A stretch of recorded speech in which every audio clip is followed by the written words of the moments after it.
Enjoy the game.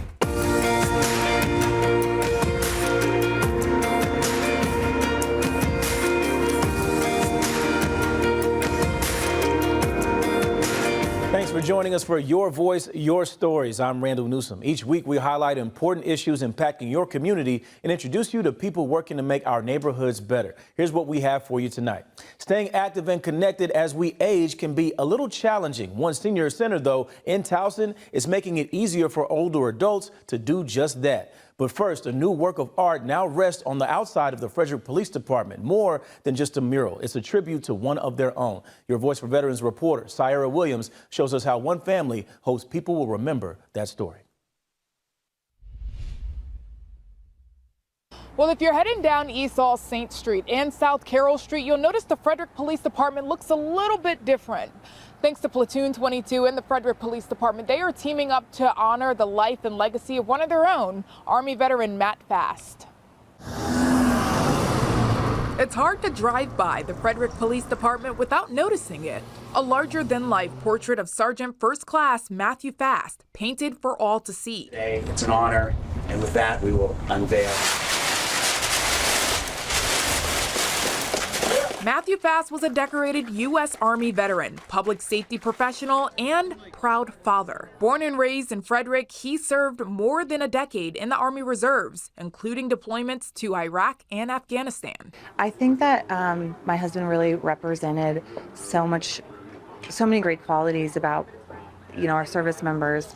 He was very dedicated. He was a true patriot. After military service, Matt came home to serve again, this time as a Frederick police officer. That story now told through the Portrait of Resilience Project, a collaboration between Platoon 22 and African American of Excellence. I dived a little bit into what happened, his service, his background, and for me, when I'm doing a portrait of somebody, I'm looking at their soul.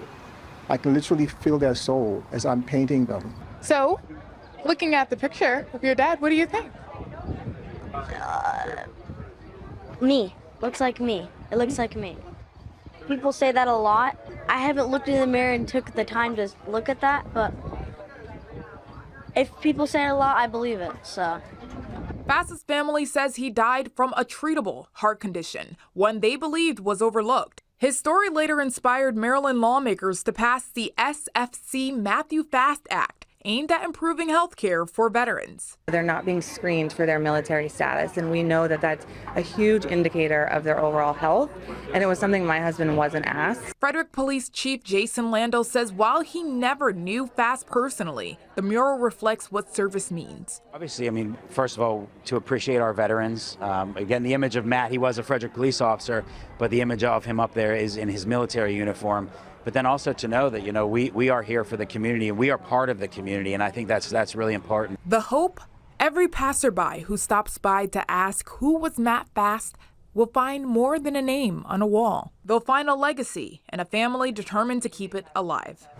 To be honored here at this building and to still be with all of you guys is really beautiful. So thank you so much. Matthew Fast's life and legacy continues to live on through a law designed to save lives. Now, the FAST Act ensures that every health provider in Maryland asks one crucial question: have you served, to protect veterans, Guard members, and reservists. This law takes effect September 1st.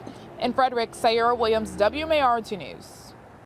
And we want to hear more about veteran-related stories you want us to cover. Later this month, we're kicking off our Let's Talk series at the Howard County Veterans Small Business Expo in Columbia, featuring Sierra Williams, the only area reporter dedicated to covering our veterans. Come out and support local veteran-owned businesses at the expo and meet Sierra on Saturday, September 27th from noon to 4. Stop by, say hello, share your stories, your successes, or even your struggles with your Voice for Veterans station. A Baltimore County woman went from having to sit in a wheelchair for the rest of her life battling an autoimmune disease to being able to walk again. I'm Janae Wright, and she says it's all thanks to a chance meeting by the pool in the hands of a surgeon who's devoted to patient care. Mary Evans first experienced symptoms of multiple sclerosis in the 1990s. I was in my early 30s, and out of nowhere, I started getting feelings of numbness in my legs, tingling in my fingertips, There were some sensory issues. And she says over time it started to get worse, making it hard to work and take care of her son. Then one day she was back to normal for about 20 years. So I was very fortunate. All the symptoms went away until 2010, and I started tripping and falling up curbs, up steps. So she went back to the doctors to find out what was happening. Did some more testing, and then I was diagnosed with relapsing remitting MS. A type of MS that has flare-ups and relapses, meaning it comes and goes. And once the MS came back, it took a huge toll on Evans, causing physical changes. My ankle, right ankle first, started turning out.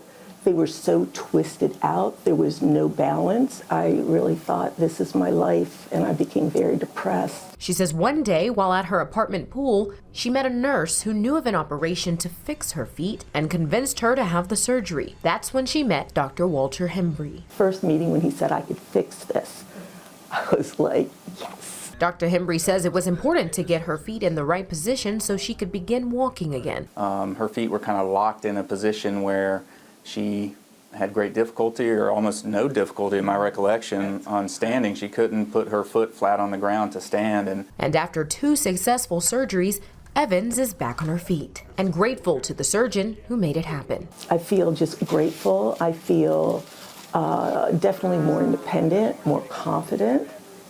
And I know as I continue to address the spasticity, it's only going to get better. Evans says she also plans to learn how to drive using her hands so she can gain more independence back in her life. Janae Wright, WMAR 2 News.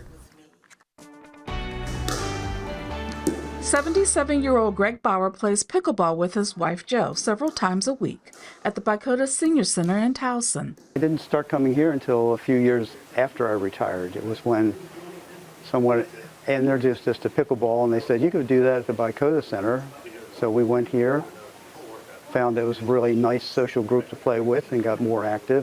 The Senior Center is in a 100-year-old school building, and recently it got a mini facelift, making it more accessible for the seniors. This is a very special building. This center has been the heart of the community. It's transformed itself from school to the senior center, one of the first senior centers. It welcomes everyone at any age and any phase of life that you're in. A new walkway ramp, outdoor seating, and a large portico now provide a welcoming entrance to the center.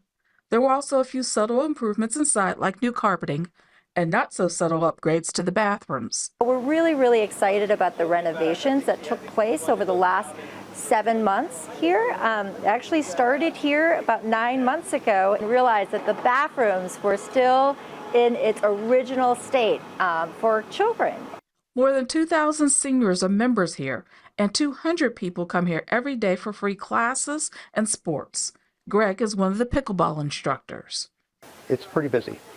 The basketball players are in here Monday, Wednesday, Fridays. There's pottery, there's a bridge club, garden club, photography, a whole myriad of things. You name it, we probably have it, and if we don't, we'll look into getting it. September is National Senior Center Month, and Baltimore County's Department of Aging is planning a host of events to get more seniors out of the house and into their local centers. You can find out more at our website, WMAR2news.com. In Towson, Maria Morales, WMAR2 News. Subscribe to WMAR2 News on YouTube for daily videos.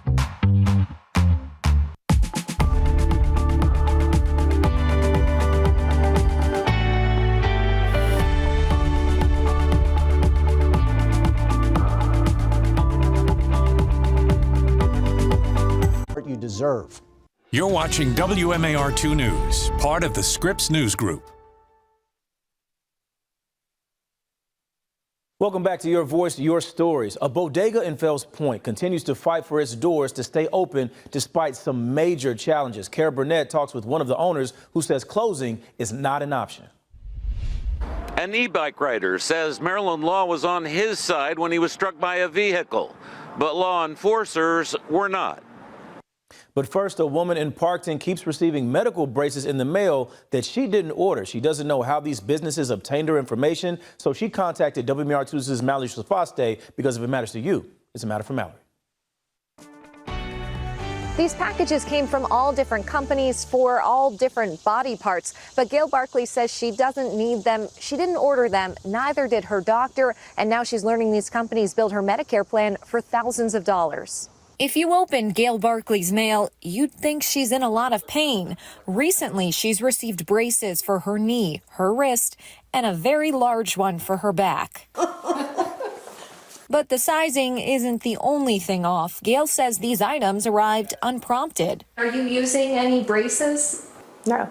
No, she doesn't use any braces. No. None. And did you order these? No. So do you have any idea how they ended up here? No, I don't. Her son Steve lives across the street and called these companies for answers. Typically, there's no answer, or if you leave a message, there's no call back. He's since learned several of these businesses billed Medicare. One company charged over $1,100 for that back brace. Medicare paid nearly $400.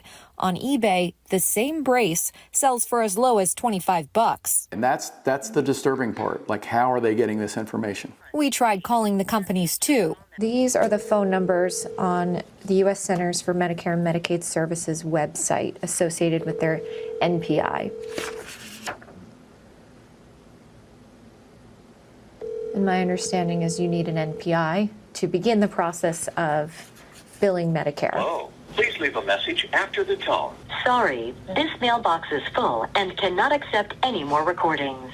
Sorry, mailbox is full. One business did call back, claiming they had a recording of Gail agreeing to a brace. They promised to send it, but never did. So durable medical equipment and particularly medical braces are probably one of the most common schemes that we come across. Julia Schreiber runs Maryland's Senior Medicare Patrol, a program that helps people report Medicare fraud, errors, and abuse. Now it's also becoming more common where they fly more under the radar and you don't receive anything in the mail. It just shows up on your Medicare statement, and there are all of these suspicious charges that you might not even be aware of if you're not checking your statements regularly. Federal investigators uncovered $1 billion Medicare fraud scheme, telemarketers billing for braces patients didn't need.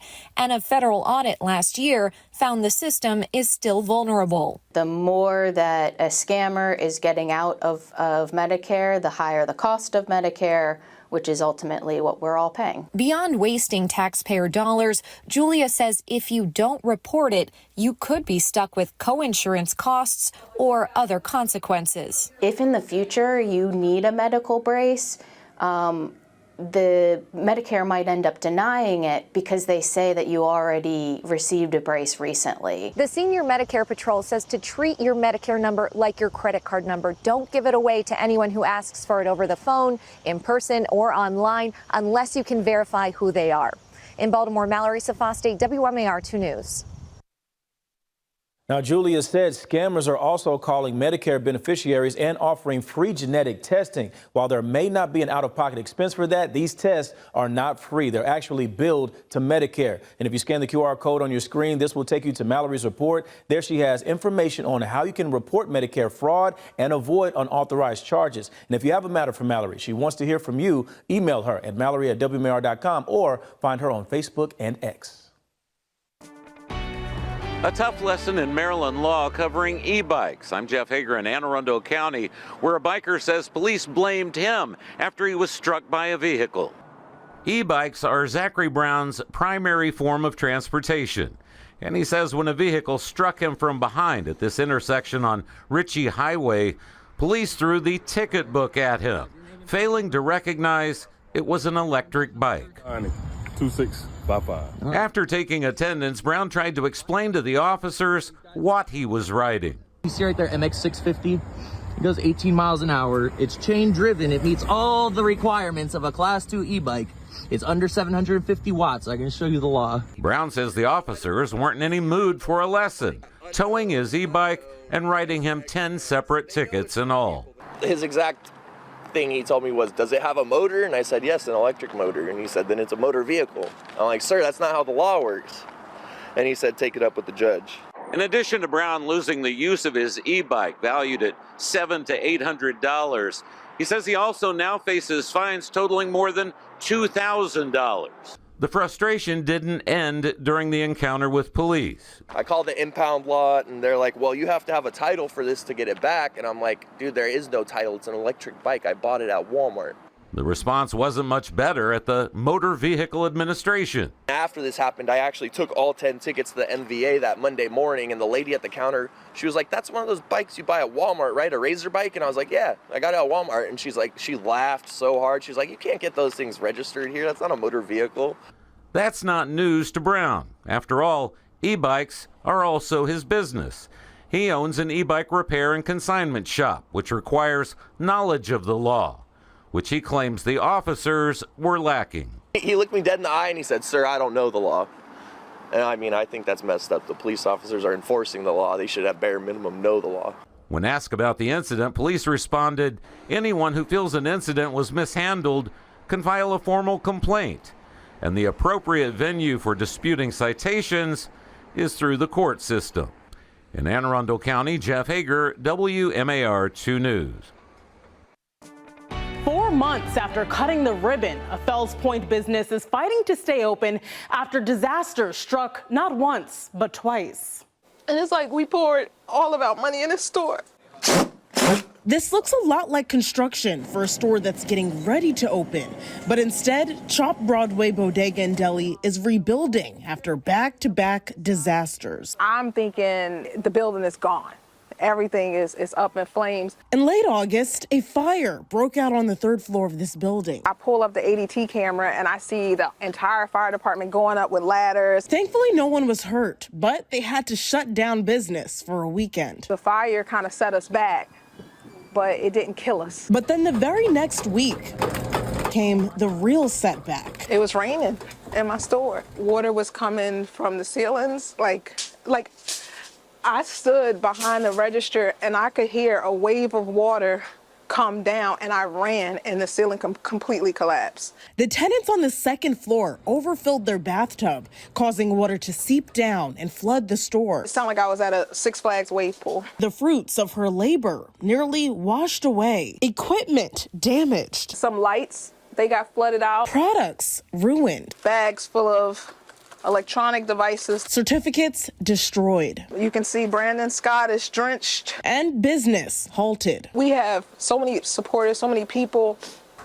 and we're like going viral, but at the same time, I'm listening to the negative comments, like, you're not even gonna make it 180 days. And I could just hear that post ringing in my head. Even though Ernestine has insurance, she fears she may be stuck covering the brunt of the damages. She says the landlord never installed a subfloor, leaving the insurance companies to sort out who's responsible. For now, any construction cost is coming out of pocket. Started looking at options to pull from my retirement at this point. Uncertainty lies ahead for her business and her employees. Most of my staff are either foster care youth, homeless youth. We wanted to give jobs to the people who, with the right opportunity and the right mentorship, would actually thrive. Jaisir Martinez-Williams was just a senior in high school. I was practically homeless. I didn't have a place to stay. So as soon as I secured this job, it was just a big relief off my shoulders. Ernestine, who he always looked to as a mother figure, offered him his first job, finally saving up for his own apartment. Here, I'm alone. I don't have any family in Baltimore. It's me by myself. So if I didn't have this job, it's my only thing that I got. I don't know where I'd go. Ernestine's father, who helped build the bodega, is helping rebuild because she says closing is not an option. If we close, it's not just our business that failed. We put these kids at a greater disadvantage because we gave them hope to take it right away. It's just a really comforting place altogether. While the store remains closed to the public, the bodega is looking to offer carryout and mobile orders while repairs are underway.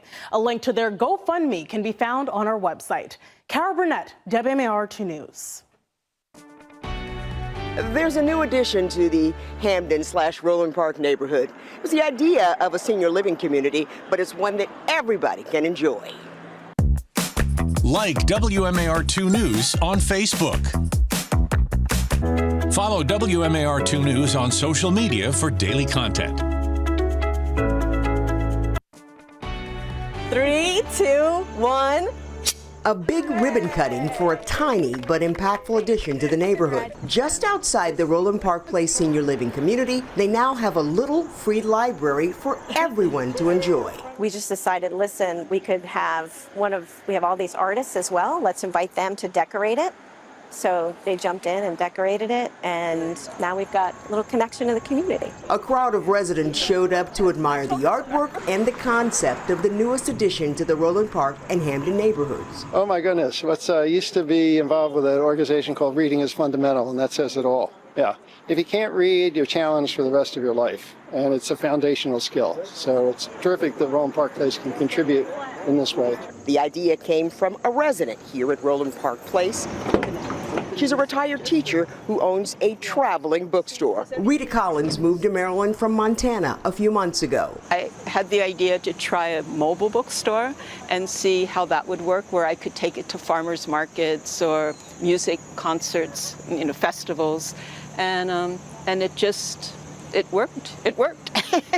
Collins started her amazing traveling bookstore 11 years ago. She sells moderately priced books for the old, young, and everyone in between. Her children's books are just $1. She wanted to continue to share her love of reading with others. You can read and it just takes your imagination out. I mean, especially with children. And then with adults, it's like, wait, do I really think that's true? And you can go back and read it again. So it's slower and I think goes deeper than some of the other things where we get our information these days. The books at the free little library are there for you to enjoy, and they'll keep their doors open and the shelves full. Near Hamden, Kelly Swoop, WMAR 2 News. Well, if you have stories you'd like us to cover, we want to hear from you. Email us at storyideas@wmar.com. And that's going to do it for us. Thank you so much again for joining us. Be sure to tune in again next week for Your Voice, Your Stories. I'm Randall Newsom. Have a good night.